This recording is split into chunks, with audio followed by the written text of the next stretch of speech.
नमस्कार। Beyond abacus की अद्भुत दुनिया में आपका स्वागत है। मैं आपका होस्ट डॉक्टर प्रकाश होगे।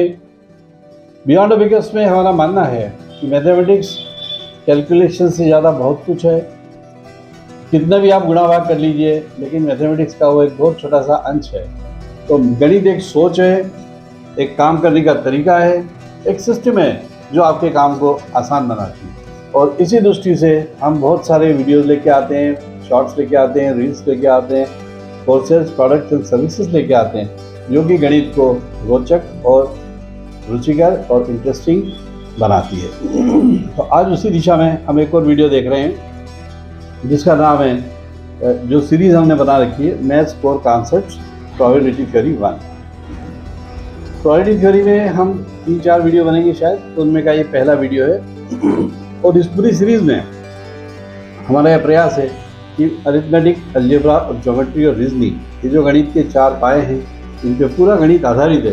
इसके जो कोर कॉन्सेप्ट है उनके ऊपर हम एक सादी भाषा में, एक नॉन टेक्निकल भाषा में लेक्चर्स बनाएं। इसलिए हम उसको हिंदी में बना रहे हैं अधिकतर लेक्चर्स को, ताकि सबको ये समझ में आए, सब उसको अप्रिशिएट कर सकें और समझ सकें कि मैथमेटिक्स कोई बहुत ज़्यादा मंगल ग्रह से या कोई बहुत ज़्यादा चंदा की दुनिया से नहीं आया है, या आपकी ज़िंदगी से निकला हुआ सब्जेक्ट है और आपकी ज़िंदगी को आसान बनाने के लिए सब्जेक्ट है। तो इसलिए उसी दिशा में हम प्रयास करते रहते हैं। तो चलिए आज देखते हैं आज हमारे पास क्या है।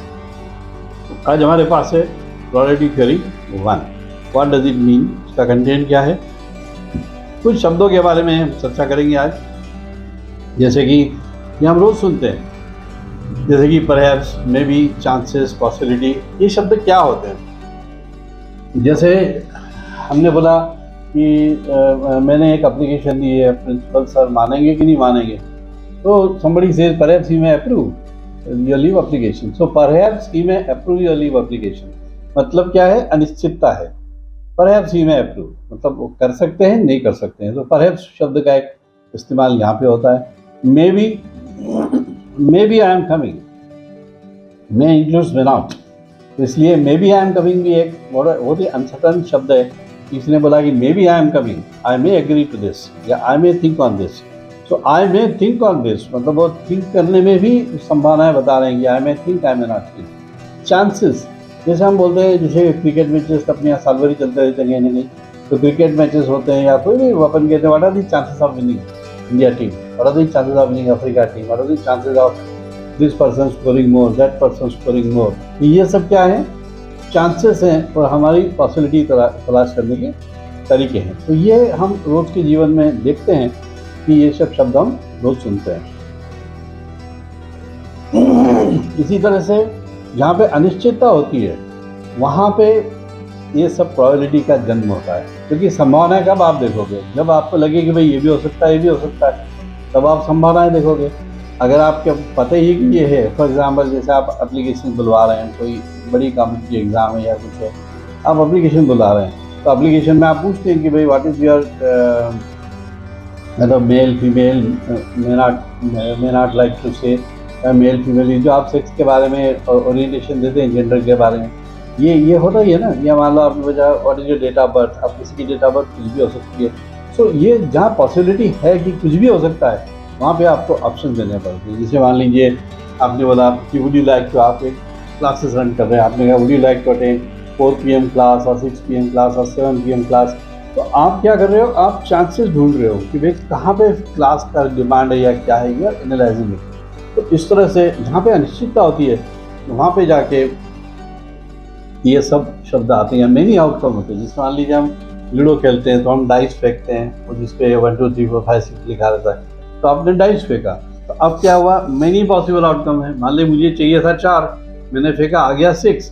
अब कहने को तो 6 बहुत अच्छा लगता है, but I wanted 4 and it came as 6। तो ठीक है, पर लेकिन चांसेस तो आने के वही हैं। फॉर एग्जाम्पल आप कार्ड्स खेलते हो, पत्ते खेलते हो। अब पत्ते में आपने बोला कि मेरे एक रानी आने के क्या चांस है, पत्ता खेलते आप खेल रहे हो, अपने भाई बहनों में खेल रहे हो, या फ्रेंड्स के साथ कार्ड्स खेल रहे हो, शौक से खेल रहे हो। I don't encourage any kind of gambling और thing, but we are just talking of family game या फैमिली टुगेदर में आप खेल रहे हो। तो you are saying I should get a queen, तो मेरी सीक्वेंस बनेगी। अब क्वीन के चांसेस कितने हैं, तो पूरे 52 पत्ते होते हैं, 52 कार्ड्स होते हैं, उसमें क्वींस कितनी होती है? 4 होती है। तो उन चारों में से एक आनी चाहिए। तो 1 out of 4 and out of 52, ये इस तरह से ये सारा गेम होता है। तो मतलब कहने का ये है कि प्रोबेबिलिटी का जन्म ही तभी होगा, प्रोबेबिलिटी का टॉपिक ही तभी उठेगा जब एक से ज़्यादा पॉसिबिलिटी होगी और उसका आपको आंसर देना होगा, और उसका आपको आंसर चाहिए होगा। लेट्स सी फर्दर, क्योंकि ये सब बहुत जरूरी है। अब इसमें एक टर्मिनोलॉजी आती है कि पॉसिबल आउटकम्स। जैसे मैंने आपसे अभी थोड़ा इंटरेस्टिंग बनाते हैं इसको और ज़्यादा, मतलब एक्चुअल एग्जाम्पल लेते हैं। फॉर एग्जाम्पल, मैंने लिया एक कॉइन लिया, क्रिकेट मैच हो रहा है मान लीजिए, मैंने कॉइन लिया, तो क्या क्या पॉसिबल आउटकम है? हेड और टेल, एक कॉइन के, या एक बार कॉइन टॉस करना। मान लो मैंने 2 बार कॉइन टॉस किया, तो दोनों पे हेड आ सकता है, एक पे हेड एक पे टेल आ सकता है, एक पे टेल एक पे हेड आ सकता है, और दोनों पे टेल आ सकता है। मान लीजिए एक कॉइन मैंने 3 बार टॉस किया, 3 बार टॉस किया, या तीन कॉइन्स टॉस किए एक साथ, 3 कॉइन्स एक साथ टॉस किए। ये क्या मैटर था?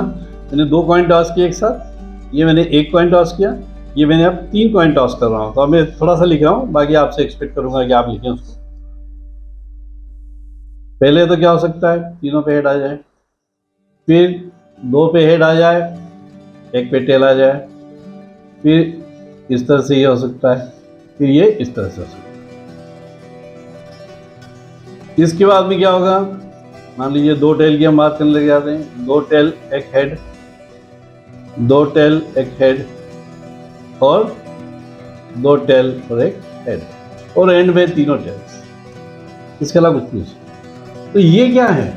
These are all what we call as the possible outcomes. ये इसके पॉसिबल आउटकम्स।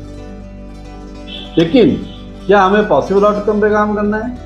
पॉसिबल आउटकम तो होनी चाहिए, लिस्ट हमको मालूम होनी चाहिए क्या पॉसिबल आउटकम है। लेकिन साथ में एक और चीज़ आ जाती है जो कि हम कहते हैं जिसको डिजायर्ड आउटकम्स। मतलब क्या कि मान लीजिए मैं एक टीम का कैप्टन हूँ और मैं खेल रहा हूँ, मैंने कहा भाई हेड आना चाहिए, तो मेरे लिए डिजायर्ड आउटकम तो ये है, पॉसिबल आउटकम कुछ भी हो। तो ये फ़र्क है दोनों में कि पॉसिबल आउटकम और डिजायर्ड आउटकम। तो पॉसिबल आउटकम हमेशा ज़्यादा होंगे, तो डिजायर्ड आउटकम तो एक ही होगा। भाई आप एक समय में एक पत्ता खेल रहे हो, आप इसमें 52 कार्ड्स हैं, लेकिन आप तो एक ही आउटकम चाह सकते हो ना कि भाई ये इक्का आ जाए, दुक्का आ जाए, व्हाटएवर यू वांट टू से। ओके, तो this the difference between possible outcome and desired outcome.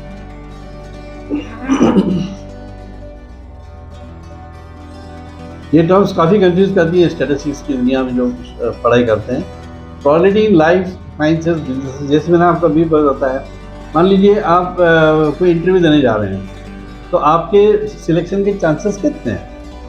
या अपने यहाँ तो इतने कम टेबल्स है, अभी स्टैटिस्टिक्स अपने इंडिया में कम अवेलेबल रहता है, विदेशों में तो इतना ज़्यादा। फॉर एग्जांपल कोई आप सर्जरी कर रहे हैं, तो व्हाट आर योर मतलब प्रोबेबिलिटी टेबल्स होते हैं वगैरह, जेड डिस्ट्रीब्यूशन, इसके एप्लीकेशन टेबल्स होते हैं जो आपको एग्जैक्ट बता देंगे कि आपके 52% चांसेस है रिकवरी के, 39% चांसेस है रिकवरी के, कितने % चांसेस है रिकवरी के, बहुत अच्छे से बता देते हैं। साइंसेस में हम देख रहे हैं, जैसे एक तो मैंने ये कहा, दूसरा फॉर एग्जांपल आपने इन्वेंट किया है कि एंटीबैक्टीरिया आपने डेवलप किया, कोई आपने एंटीवायरस डेवलप किया कोरोना के लिए। अब ऐसा तो नहीं है कि उसको उठा के आपने आज लैब से निकला और इंजेक्शन लगाने चालू कर दोगे, आपको टेस्ट करनी पड़ती है, आपको देखना पड़ता है कि वो कितना इफेक्टिव है, कितना है, क्या है क्या नहीं है। तो ये जो ट्रायल्स हैं ये प्रोबेबिलिटी टेस्टिंग होती है कि कितने चांसेस हैं कि भाई ये लिवर तो ठीक कर देगा, ऐसा नहीं कि आंखें फोड़ दे, आंखें तो ठीक कर देगा, ऐसा नहीं डायबिटीज़ तो ठीक कर देगा लेकिन ब्लड शुगर बढ़ा देगा, ऐसा तो नहीं करेगा कि कोलेस्ट्रॉल तो ठीक कर देगा लेकिन लीवर जाम कर देगा। तो these are all the applications of probability की उसमें आपको देखना पड़ता है कि चांसेस क्या है और इम्पैक्ट इसका क्या है। बिजनेस उसमें आप देखिए, आप शेयर ट्रेडिंग कर रहे हैं तो कितने % शेयर ऊपर जाएगा, कितने % में खरीदूँ, ये सब प्रोबेबिलिटी ही है। तो जहाँ भी अनिश्चितता आएगी, जहाँ पे भी बहुत सारे आउटकम होंगे और आपको एक चूज करना होगा, वहाँ पे प्रोबेबिलिटी आनी ही है। तो प्रोबेबिलिटी का पूरा फील्ड इसलिए। तो देखा भी आपने कितना इंटरेस्टिंग सब्जेक्ट है और उसके कितने सारे एग्जाम्पल्स हैं। आप भी कमेंट में जरूर से अपने एग्जाम्पल लिखिए, अपने ऑब्जर्वेशन लिखिए और आप क्या चाहते हैं लिखिए, हमें बहुत खुशी होगी अगर जब हम वो सब कर पाएंगे। दूसरा आपसे निवेदन है कि चैनल को सब्सक्राइब कीजिए, वीडियो को लाइक कीजिए, शेयर कीजिए और हमसे कनेक्टेड रहिए। साथ ही आपको मालूम होगा कि हम बहुत सारे रील्स और शॉर्ट्स बनाते हैं जो कि आप ही के लिए बनाते हैं, तो कृपया उनको देखिए। और वो 30 सेकेंड्स के होते हैं, तो उसमें आपको इंसाइट आएगी, ज़्यादा इंटरेस्ट आएगा, बहुत सारे टॉपिक आप देख सकते हैं, उससे कनेक्टेड फील कर सकते हैं। और अगर आपको या आपके किसी परिचित को गणित में बहुत कमजोरी है या मैथ्स में वीक है, तो हम guaranteed improvement in maths program चलाते हैं जो कि बहुत ही मददगार साबित होगा और शर्तिया तौर पे उसके मैथमेटिक्स में इम्प्रूव होगा। तो चलिए मिलते हैं अगले वीडियो में। नमस्कार।